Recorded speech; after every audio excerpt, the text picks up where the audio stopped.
Quelque part dans les plis du temps, caché aux yeux du monde, vit un homme dont le nom est murmuré depuis des siècles. Pas un roi, pas une célébrité, mais un leader que le monde n'a pas encore vu. Celui qui se lèvera lorsque le monde aura atteint son point de rupture. S'il est vivant aujourd'hui, où est-il? Est-ce qu'il est passé près de vous alors que vous étiez distrait, vos yeux aveugles à la vérité qui se tenait devant vous? Est-ce qu'il s'est assis à côté de vous dans un marché bondé, inaperçu, tandis que le monde vaquait à ses affaires?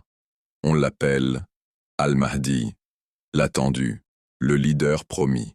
Dans les paroles du prophète, c'est l'homme qui remplira la terre de justice et d'équité, tout comme elle a été noyée d'injustice et d'oppression.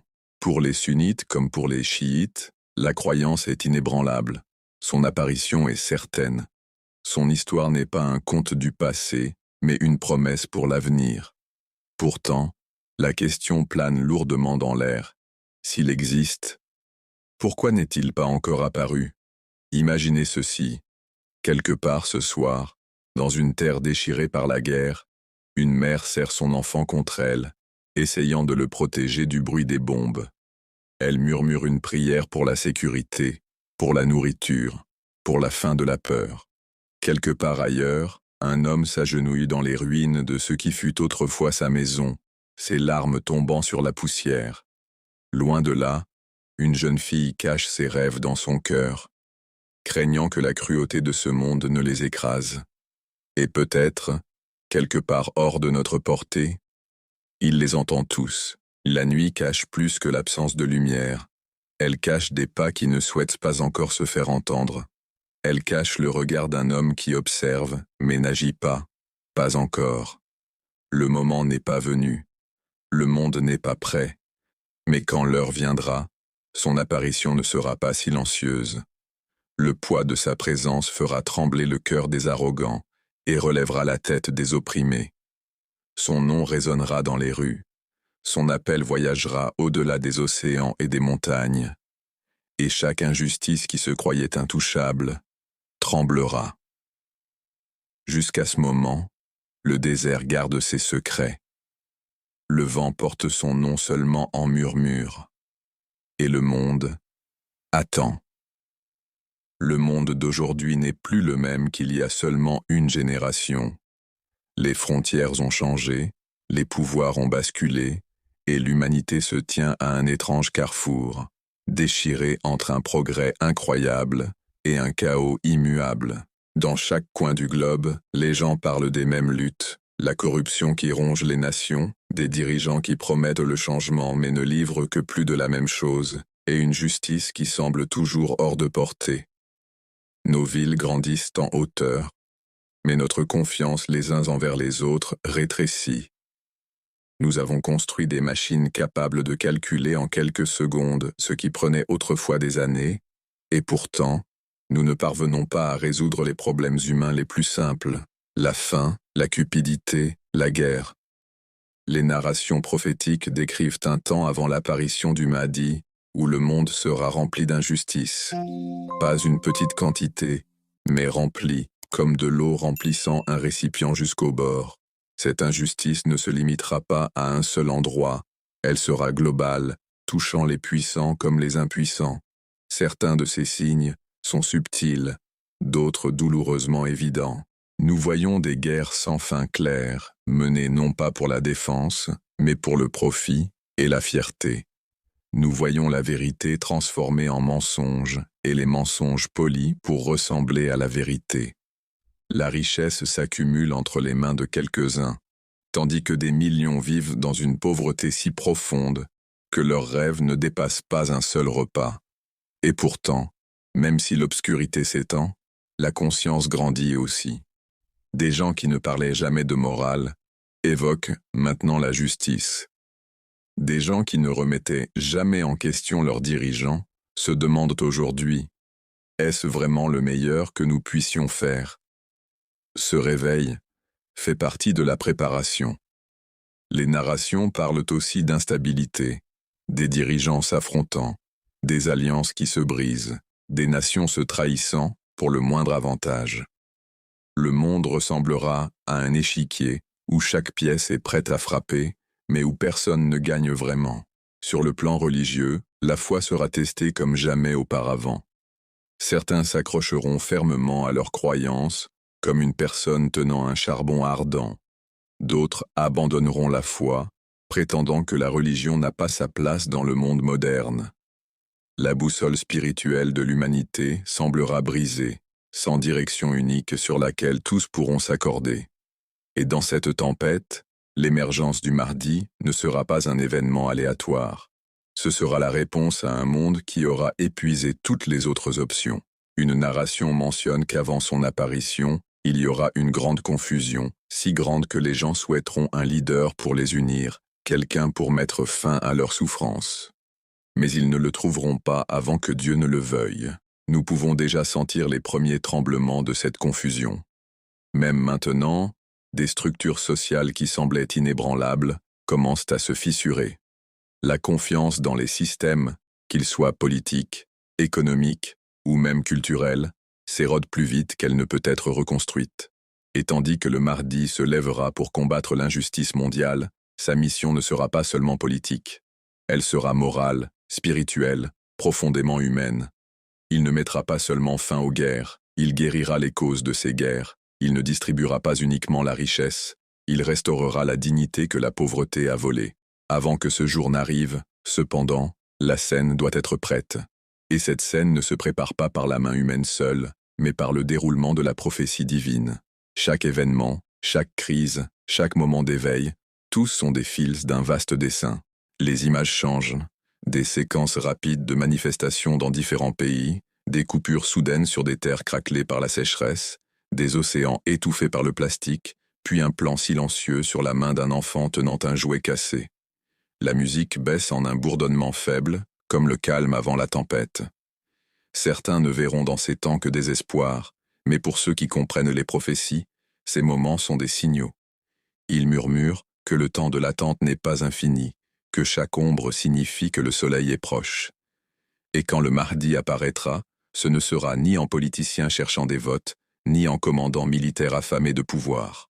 Il viendra comme le restaurateur d'équilibre tant attendu, un leader dont la légitimité ne vient pas de l'approbation humaine, mais de la nomination divine. Ce monde que nous voyons, déchiré, fatigué, en quête, n'est pas la fin de l'histoire, c'est le prologue.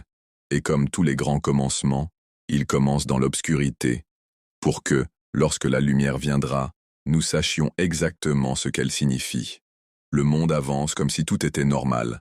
Des empires s'élèvent, des empires tombent. Les villes s'élèvent toujours plus haut, la technologie progresse, des guerres éclatent, des traités sont signés, et pourtant, aucun gros titre ne mentionne son nom. Aucun présentateur ne dit « il est revenu ». La plupart des gens vivent toute leur vie sans jamais réaliser que quelque part, sur la même terre qu'ils foulent, le leader de la dernière révolution mondiale est vivant et veille. Cette époque, cette longue et étendue ère cachée, n'est pas une ère d'immobilité. C'est une ère de préparation. Mais cette préparation ne se fait pas avec fanfare. Elle ne monte pas sur les podiums ni ne brandit de drapeau. Elle agit en silence, comme l'eau qui creuse les vallées dans la pierre, façonnant l'histoire sans le bruit des armées ni les projecteurs des rois. Certains pensent que parce que l'imam est caché, il est absent de l'histoire du monde. Mais la vérité est tout le contraire. Il fait partie de cette histoire chaque jour. Sa tâche aujourd'hui n'est pas de gouverner ouvertement, mais de bâtir les fondations d'un règne qui durera, un règne qui ne commencera pas par un murmure, mais par un moment qui fera trembler les cieux. L'air caché est un temps de mouvement sans être vu.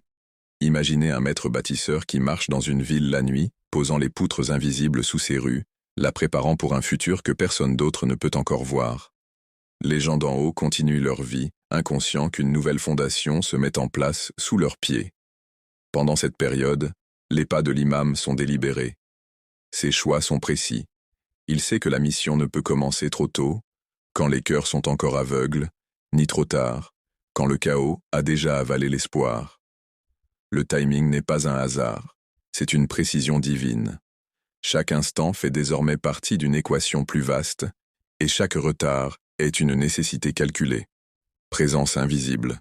À travers l'histoire, des récits rapportent l'apparition d'étrangers au bon endroit et au bon moment, guidant des voyageurs, avertissant des dirigeants ou offrant des paroles qui changent ensuite des vies.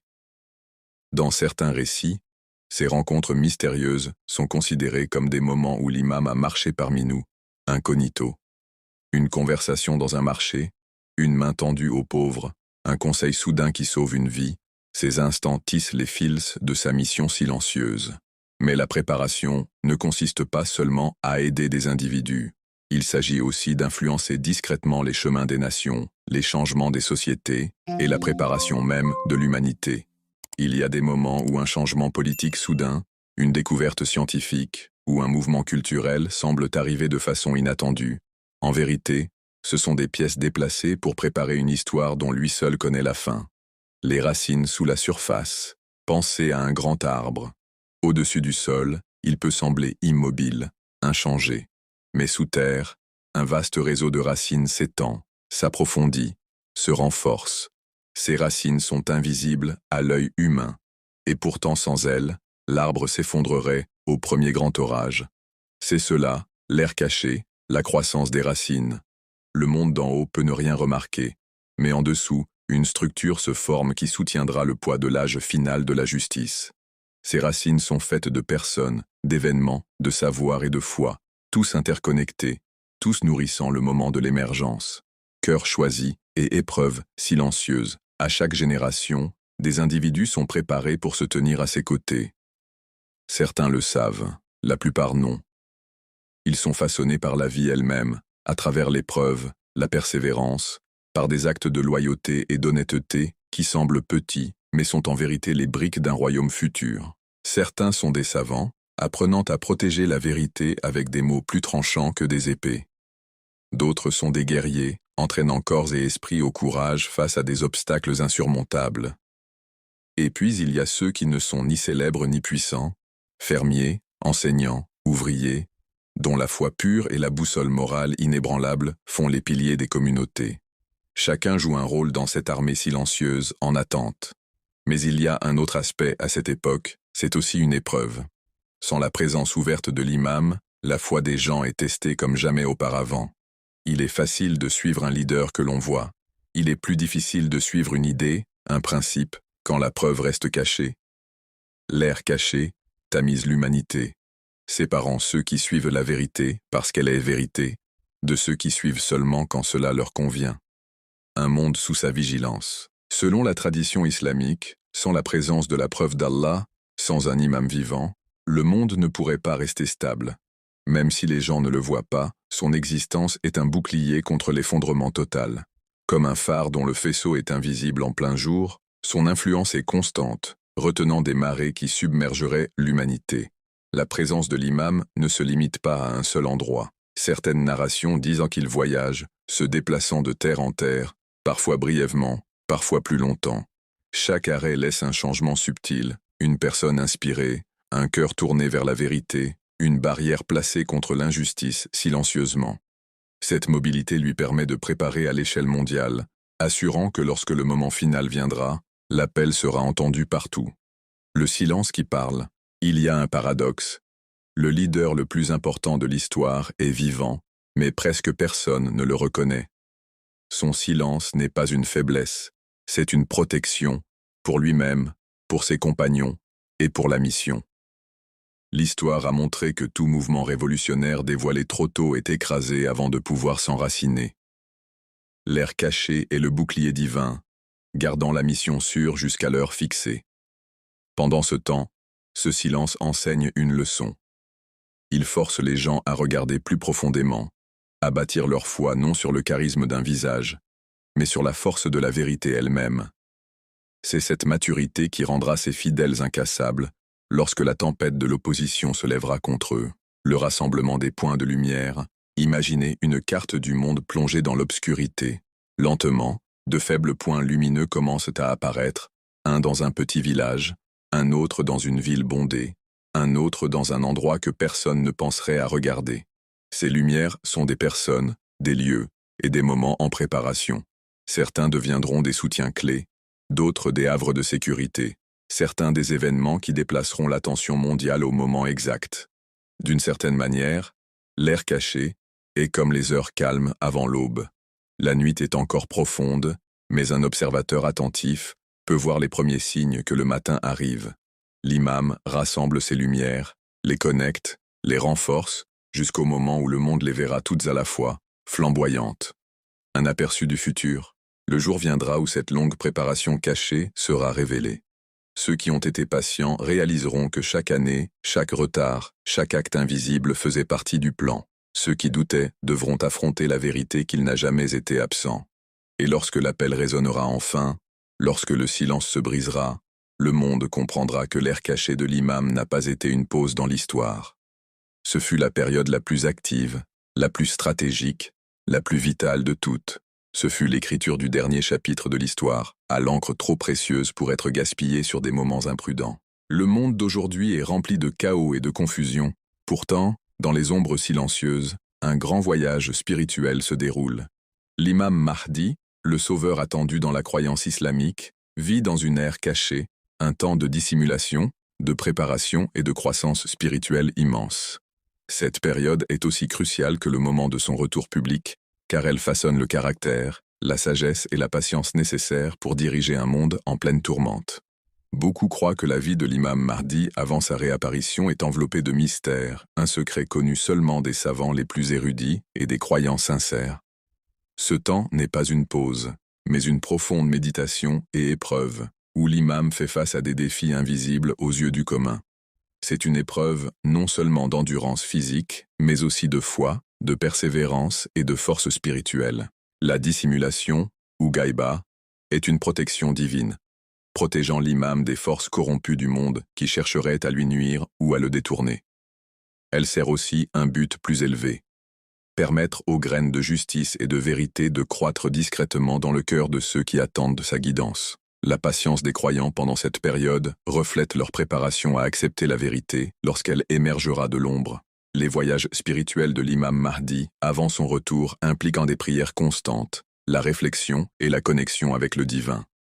On dit que l'imam cherche sans cesse la connaissance et la sagesse, communique avec les anges, et se prépare à la lourde responsabilité de rétablir la justice. Cette étape ne consiste pas seulement à attendre, mais à agir continuellement dans le domaine spirituel.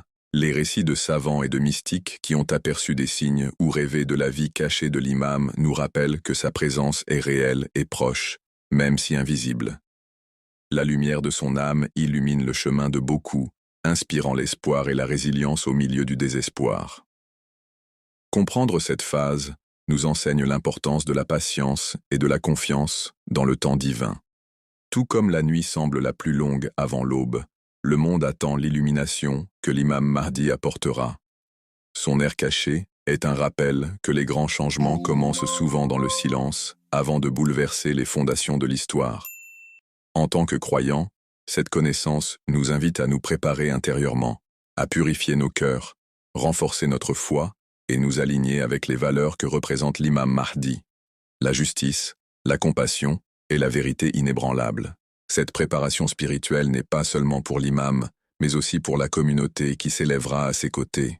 L'ère cachée demande une préparation, se réveiller de la complaisance, résister à l'injustice à petites et grandes échelles, et incarner la lumière qui guidera les autres hors des ténèbres. Dans les prochains segments, nous explorerons comment ces épreuves spirituelles façonnent l'imam Mahdi, et pourquoi cette période cachée est une nécessité divine pour la victoire ultime du bien sur le mal. Le monde a toujours été une scène de changement. Des empires s'élèvent, des royaumes tombent, et des leaders émergent de lieux inattendus. Pourtant, dans les couches invisibles de l'histoire, il existe des récits qui restent cachés aux yeux du public. L'un de ces récits est celui de la vie de l'imam al-Mahdi pendant la Grande Occultation, un chapitre qui se déroule silencieusement depuis des siècles, loin du regard du monde, mais toujours présent dans le plan divin. Imagine ceci: un leader choisi par Dieu, vivant à notre époque, mais invisible. Il marche sous le même ciel que nous, respire le même air et est témoin des mêmes injustices. Mais sa mission n'a pas encore commencé. Pour l'instant, son rôle est d'observer, de préparer et de protéger la confiance qui lui a été donnée jusqu'au moment opportun. L'occultation a commencé après une période d'instabilité politique sévère dans le califat abbasside. Le jeune imam, alors enfant, faisait face à un monde hostile à son existence. Les dirigeants craignaient les prophéties, qu'un homme issu de la lignée du prophète se lèverait pour démanteler la tyrannie. La surveillance, les assassinats et les informateurs étaient partout. Dans une telle atmosphère, sa disparition n'était pas une fuite, mais une nécessité divine. Depuis plus d'un millénaire, la vie de l'imam al-Mahdi est enveloppée de mystères. Les savants décrivent cette période comme un temps où il continue de guider, mais indirectement, à travers les savants, les dirigeants justes et l'inspiration divine. Son absence physique est une épreuve, non seulement pour ses disciples, mais pour le monde entier. Imagine un homme qui a vu défiler les siècles. Des villes autrefois centres commerciaux animés sont devenues ruines. Des royaumes qui semblaient éternels se sont effondrés en poussière. Il a traversé les paysages changeants de la civilisation humaine, et pourtant il reste inconnu, un voyageur dont les pas ne laissent aucune trace. Mais pourquoi rester caché si longtemps? Les enseignements islamiques expliquent qu'il s'agit d'une période d'épreuve et de préparation. L'humanité doit avoir l'espace nécessaire pour se prouver elle-même, choisir la justice ou l'oppression de son plein gré, avant que l'intervention divine ne transforme le monde. Le rôle de l'imam durant ce temps est celui du capitaine d'un navire caché dans le brouillard, qui gouverne depuis l'ombre, veillant à ce que le navire ne sombre pas avant d'atteindre son rivage destiné. À travers l'histoire, des murmures ont circulé, des rencontres racontées par des savants, des mystiques et des croyants ordinaires. Ces rencontres étaient souvent brèves, inattendues et bouleversantes. Un homme apparaissant au bon moment pour sauver quelqu'un en détresse, offrant des conseils ou lançant un avertissement, puis disparaissant sans laisser de traces. Que ce soit dans les déserts d'Arabie, les montagnes d'Iran ou les marchés de Syrie, ces histoires ont survécu grâce à la tradition orale et aux écrits, laissant aux croyants l'espoir et le sentiment que la présence de l'imam est toujours proche. Les défis de sa vie cachée sont profonds.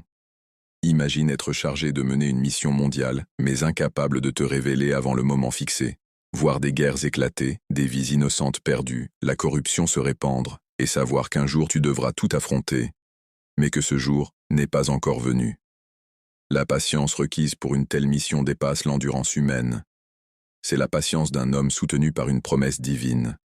En son absence, la responsabilité de garder son message vivant repose sur les épaules des fidèles.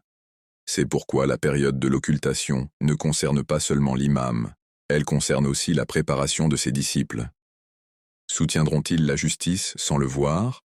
Suivront-ils la vérité sans leadership physique? Ce sont des questions que chaque génération doit affronter. Historiquement, le réseau de l'imam durant la petite occultation était maintenu par des représentants désignés, des figures de confiance qui pouvaient en communiquer entre lui et le peuple sans révéler sa localisation. Mais avec le début de la grande occultation, ce système a pris fin.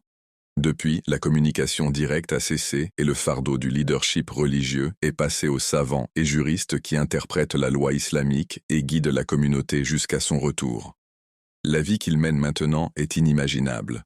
Se déplaçant d'un endroit à l'autre, se mêlant aux gens ordinaires, peut-être assis dans un café, marchant dans un marché ou traversant un terminal d'aéroport, inaperçu.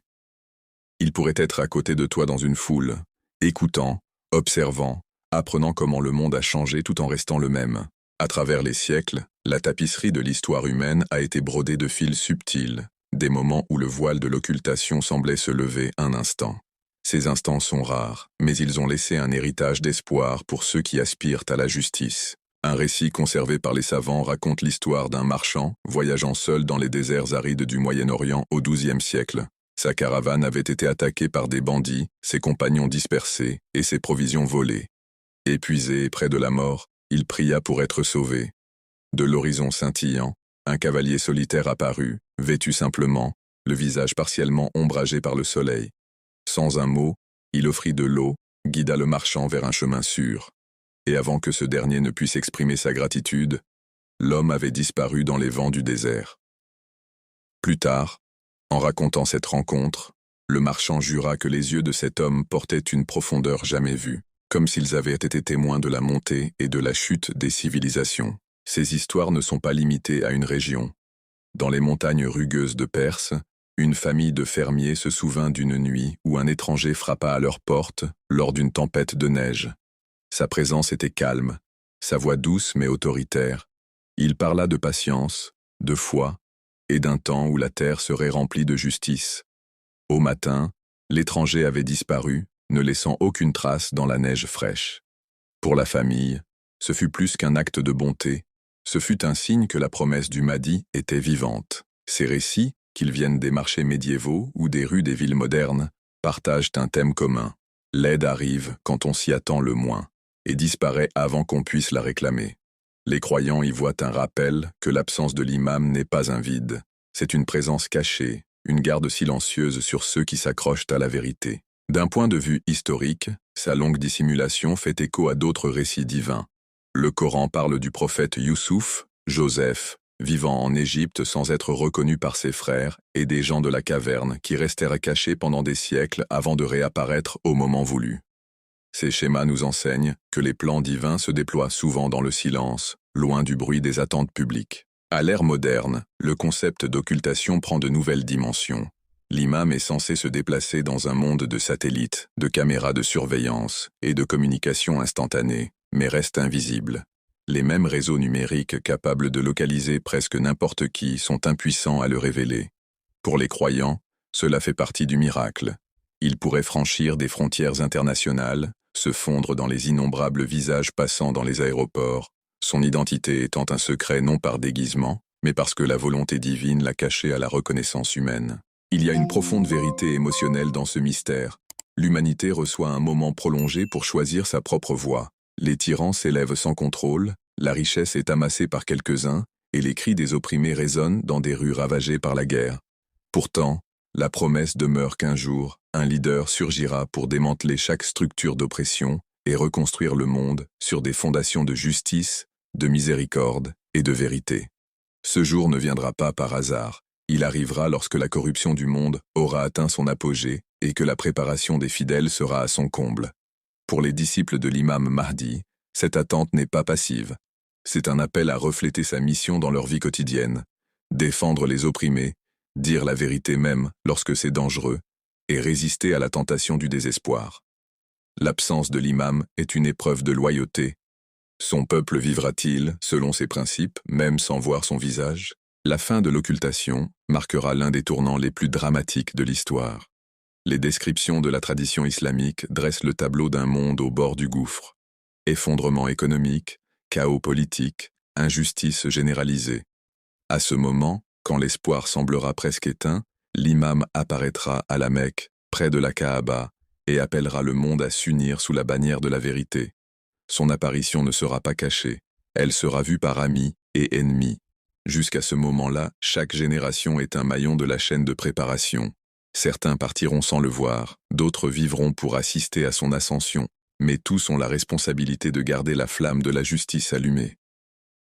Les siècles de sa vie cachée ne sont pas des années perdues, ils sont le battement silencieux d'un plan divin qui dépasse les limites de l'histoire humaine. Alors, quelque part ce soir, peut-être dans une rue animée d'une grande ville ou dans un village reculé de montagne, il marche. Observateur silencieux de l'histoire humaine, attendant le moment où son rôle passera de gardien caché à leader mondial. Le monde ne le connaît peut-être pas maintenant, mais quand le voile sera levé, il le reconnaîtra instantanément, non pas par son apparence, mais par la vérité indéniable de ses paroles et la justice dans ses mains. Le parcours de l'imam Mahdi avant sa réapparition est une histoire enveloppée de mystères, de foi, et d'innombrables récits transmis de génération en génération. Pour comprendre cette époque cachée, il faut d'abord plonger profondément dans le contexte historique et spirituel qui l'entoure, une figure attendue par des millions à travers le monde, mais dont la présence reste voilée aux yeux de la majorité. Le concept du Mahdi, ou le guide, est fermement ancré dans la tradition islamique. Tant les musulmans sunnites que chiites anticipent à son retour, comme un annonciateur de justice et de guidance divine dans un monde marqué par l'injustice et la corruption. Mais que savons-nous réellement de sa vie avant ce retour solennel? Cette question intrigue autant les savants, les croyants que les chercheurs. De nombreuses traditions racontent que la vie du Mahdi, avant sa réapparition, est marquée par la dissimulation et la patience, ponctuée d'épreuves qui le préparent à la grande responsabilité qui l'attend. Contrairement à d'autres figures historiques illuminées par la renommée ou le pouvoir, L'existence précoce du Mahdi est enveloppée d'humilité et de silence, un secret connu de très peu. En examinant le contexte historique, il devient clair que cette phase cachée n'est pas simplement une période d'absence physique. C'est une préparation spirituelle, à la fois pour le Mahdi et pour le monde lui-même. Les difficultés, les luttes, et même la solitude qu'il endure, agissent comme un creuset forgeant le caractère et la détermination nécessaires à sa mission divine. Les historiens et les savants évoquent souvent cette période comme la petite occultation, un temps où le Mahdi est présent mais caché aux yeux du public, ne communiquant qu'avec quelques personnes de confiance. Cette période est remplie de signes subtils et de guidances discrètes, orientant les fidèles à travers des temps d'obscurité et de confusion. Les défis auxquels le Mahdi est confronté durant cette époque reflètent ceux de nombreux prophètes avant lui. Ces récits rappellent Moïse, qui passa des années dans le désert à se préparer pour guider son peuple, ou encore le prophète Muhammad lui-même, dont les premières années furent remplies d'épreuves personnelles avant de recevoir la révélation divine. La vie cachée du Mahdi s'inscrit donc dans un schéma divin de préparation et d'épreuve. Pendant cette ère cachée, on croit que le Mahdi observe activement le monde, ses conflits, ses injustices, les cris des opprimés. Sa conscience des événements mondiaux est profonde, mais il reste patient, attendant le moment fixé pour agir. Cette période exige une foi solide des croyants, qui doivent rester fermes malgré l'absence de sa présence visible. À travers les siècles, plusieurs récits ont émergé décrivant des aperçus du Mahdi ou des signes témoignant de son existence discrète. Parmi eux, des témoignages de personnes pieuses affirmant l'avoir rencontré sous un déguisement ou avoir reçu des messages par des visions spirituelles. Bien que ces récits varient en détail et crédibilité, ils soulignent l'attente profonde et l'espoir investi dans sa future manifestation. La signification de cette phase cachée dépasse le Mahdi lui-même. Elle sert de métaphore pour le voyage spirituel intérieur que traversent de nombreux croyants, un temps d'attente, de réflexion et de préparation avant une transformation personnelle ou collective. La vie du Mahdi avant sa réapparition inspire ainsi des millions à cultiver patience, humilité et foi inébranlable. Il est aussi important de comprendre le contexte sociétal plus large dans lequel cette ère se déroule. L'histoire est marquée par des cycles d'ascension et de chute, de justice et d'oppression, de lumière et d'obscurité. Le retour du Mahdi est attendu à un moment où l'injustice a atteint son paroxysme et le monde se tient au seuil d'un changement profond.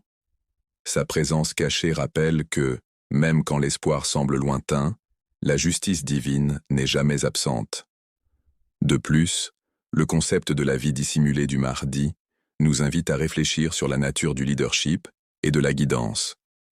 Le vrai leadership, tel que l'exemplifie le Mahdi, ne concerne pas la reconnaissance immédiate ou le pouvoir mondain. Il s'agit de force tranquille, de sagesse profonde et d'un engagement indéfectible pour la justice, des qualités cultivées dans le silence avant d'être révélées à la lumière du monde. En contemplant cette ère cachée, nous rencontrons aussi les histoires de ceux qui ont attendu et préparé l'arrivée du Mahdi au cours de l'histoire. Savants, saints, croyants ordinaires, d'innombrables individus ont gardé la flamme de l'espoir vivante par leurs prières, leurs sacrifices et leur dévotion constante. Leur foi forme le pont entre la vie cachée du Mahdi et l'aube attendue de sa mission publique. Ainsi, l'ère cachée du Mahdi est un puissant récit de patience et de foi, exhortant les croyants à faire confiance à la sagesse divine, même lorsque le chemin à venir est incertain.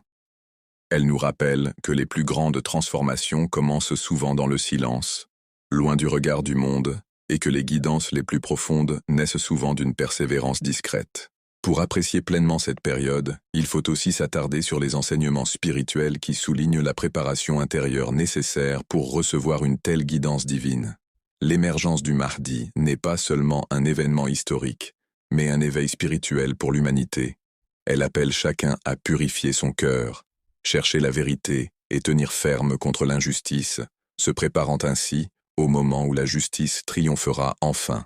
La vie de Mahdi avant sa réapparition constitue donc une leçon à la fois littérale et symbolique.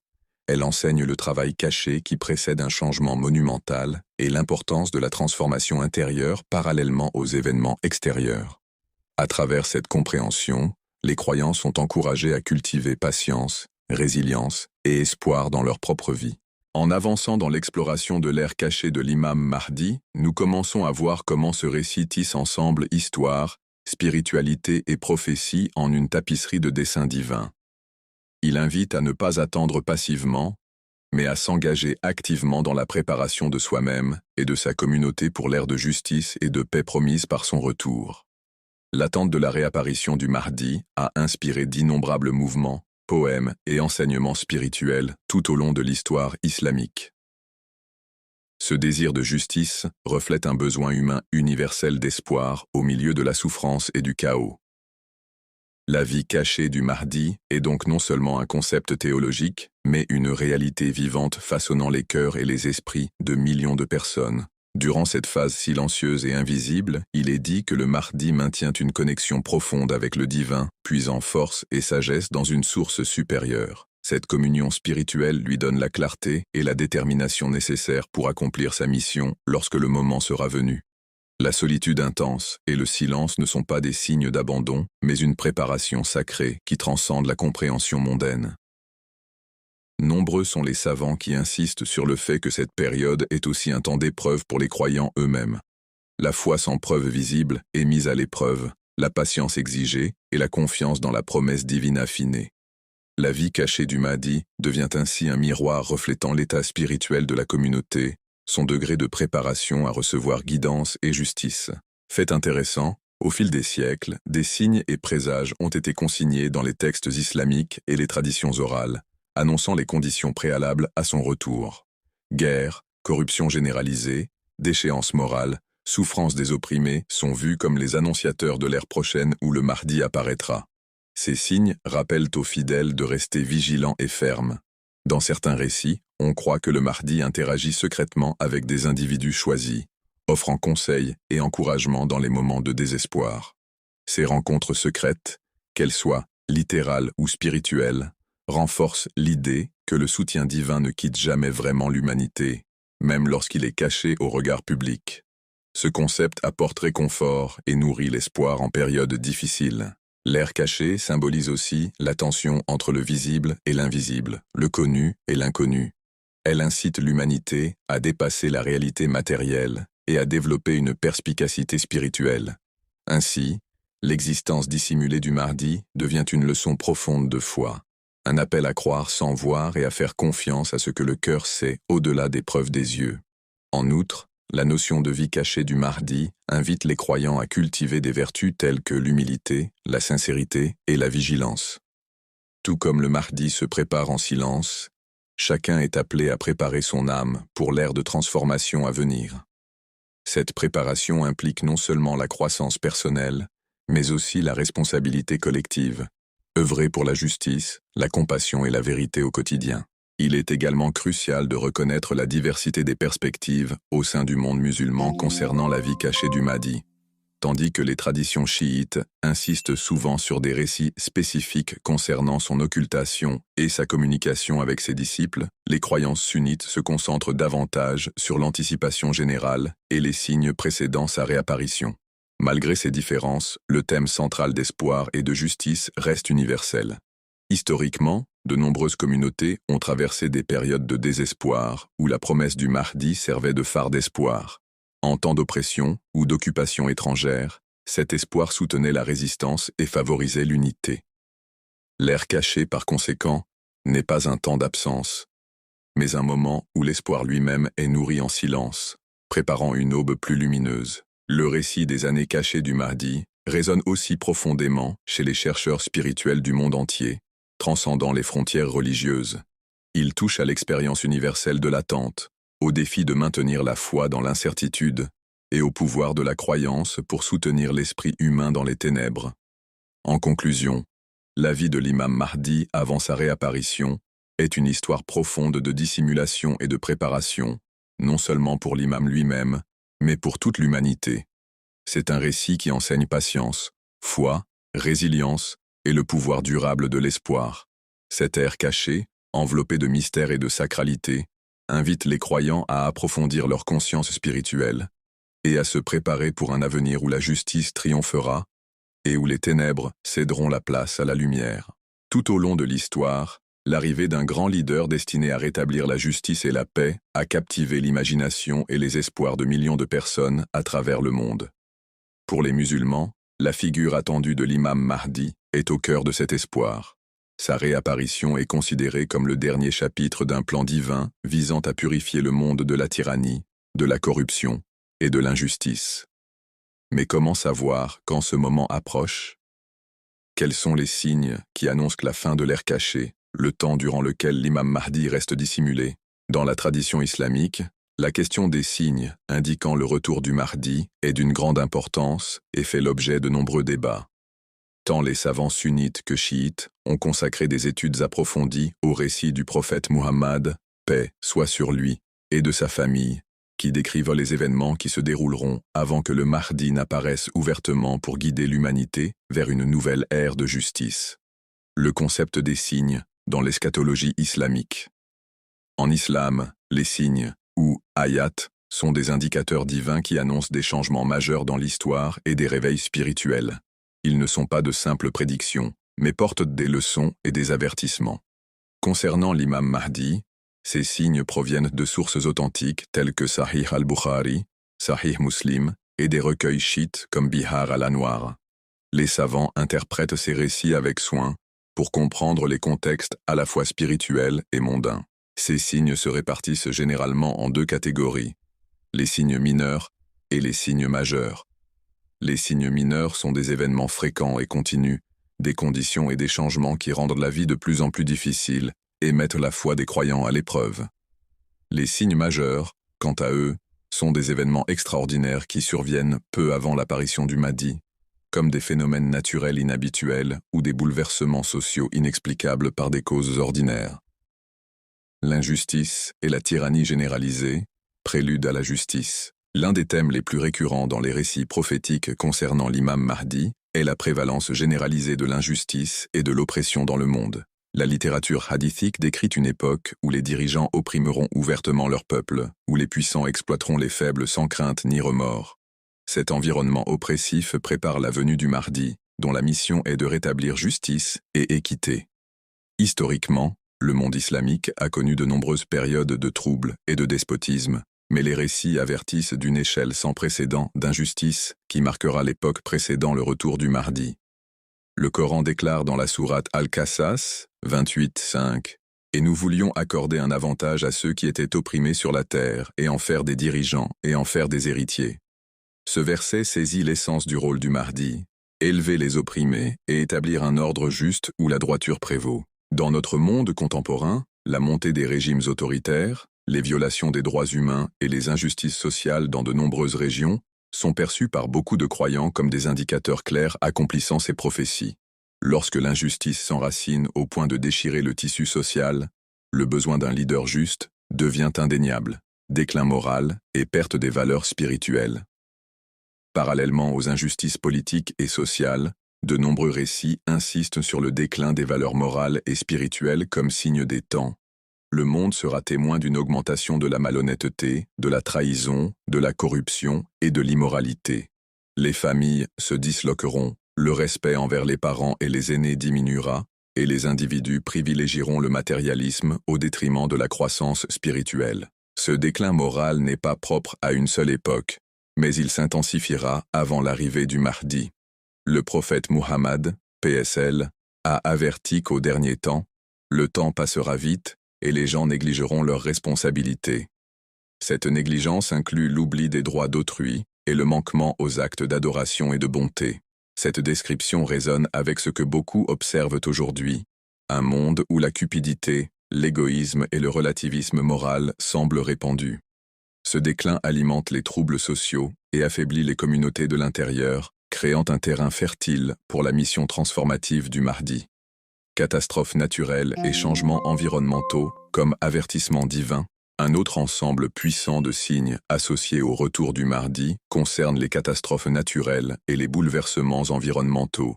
Tremblements de terre, inondations, sécheresses et autres calamités sont mentionnés dans plusieurs récits comme des événements qui augmenteront en fréquence et en intensité à l'approche de la fin de l'ère cachée. Le Coran enseigne que la terre témoignera des actions humaines et que la nature elle-même réagira à l'injustice et à la corruption.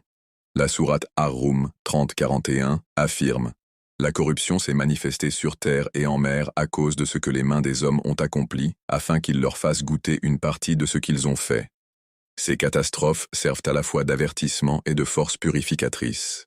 Elles secouent l'humanité de sa complaisance, rappelant la fragilité de la vie et la nécessité de se tourner vers Dieu. Par exemple, les tremblements de terre dévastateurs dans différentes régions du monde, les changements météorologiques imprévisibles et le nombre croissant de calamités naturelles peuvent être vus comme l'accomplissement de ces indications prophétiques. Bien que la science explique les mécanismes, le moment et l'intensification de ces événements dans le cadre prophétique plus large ont une signification particulière pour les croyants. Fragmentation et discorde au sein de la communauté musulmane. La Oumma musulmane a connu historiquement des périodes d'unité et de division. Les signes annonçant le retour du Mahdi mettent en avant une époque où la désunion, les conflits sectaires et les luttes politiques atteindront leur paroxysme. Les récits prophétiques mentionnent que les disputes internes entre musulmans s'intensifieront avant l'émergence du Mahdi. Différentes sectes et factions politiques lutteront pour le pouvoir, affaiblissant la force de la communauté. Cette fragmentation interne est douloureuse, mais fait aussi partie de l'épreuve des croyants. Cependant, la mission du Mahdi est également de réunir le monde musulman fracturé. Son leadership transcendra les différences sectaires, rassemblant la communauté sous la bannière de la justice et de la foi. Cette promesse apporte de l'espoir face aux défis actuels que rencontrent les sociétés musulmanes dans le monde. Expériences spirituelles et rêves annonciateurs du Mahdi. Un des signes plus mystiques et personnels vécus par de nombreux croyants est l'apparition de visions et de rêves liés à l'imam Mahdi. À travers l'histoire et jusqu'à aujourd'hui, d'innombrables personnes rapportent des rêves dans lesquels elles rencontrent une figure juste et rayonnante qui les guide et apporte la paix. Ces expériences spirituelles renforcent souvent la foi et apportent un réconfort en temps d'incertitude. Elles ne sont pas limitées à une région ou une culture, ce que plusieurs savants interprètent comme un signe de la mission universelle du Mahdi. Dans la tradition islamique, les rêves sont un moyen important par lequel le divin communique avec les humains. Bien que tous les rêves ne portent pas une signification profonde, les visions récurrentes du Mahdi ont un poids considérable pour les croyants et encouragent la préparation spirituelle, l'essor des chercheurs spirituels et des mouvements de réforme. Parallèlement aux signes extérieurs, un réveil spirituel intérieur précède souvent de grands changements historiques. De nombreux récits suggèrent qu'avant l'apparition du Mahdi, il y aura une montée de chercheurs sincères en quête de vérité et de justice. Cette période verra des réformateurs appelant les gens à revenir aux valeurs fondamentales de l'islam, compassion, justice, humilité et foi. Ces mouvements pourraient de faire face à l'opposition et aux difficultés, mais joueront un rôle crucial dans la préparation du terrain pour la mission du Mahdi. L'essor des communications mondiales et des réseaux sociaux a permis une diffusion accrue des connaissances et des enseignements spirituels. Cette prise de conscience est vue par certains comme faisant partie de la préparation pour l'ère à venir. Avertissement contre les faux prétendants. Au cours de l'histoire, plusieurs individus ont prétendu être le Mahdi, provoquant confusion et conflits parmi les croyants. Le prophète Mohammed a mis en garde contre ces faux prétendants qui émergeraient pour tromper les gens durant les derniers jours. Reconnaître le vrai Mahdi demande connaissance, foi et discernement. Le Mahdi authentique ne se distinguera pas par des démonstrations grandioses ou des ambitions politiques, mais par son caractère, justice, humilité, respect du Coran et de la Sunna, et un soutien divin manifeste à travers des miracles et un leadership vertueux. Cet avertissement incite les croyants à rester prudents, à éviter un suivi aveugle et à rechercher le savoir pour protéger leur foi. Jalons historiques comme signe. Plusieurs événements historiques ont été interprétés a posteriori comme des jalons sur la voie du retour du Mahdi. Parmi eux, la chute d'empires oppressifs envers les musulmans, l'émergence de mouvements appelant à la justice et des changements dans les dynamiques de pouvoir mondial. Par exemple, l'effondrement des puissances coloniales, la montée des mouvements de renouveau islamique au XXe siècle et des conflits majeurs dans les terres musulmanes ont été vus comme l'accomplissement des signes mineurs des récits prophétiques. Ces événements rappellent aux croyants que l'histoire suit la sagesse divine, préparant l'humanité à la réapparition du Mahdi.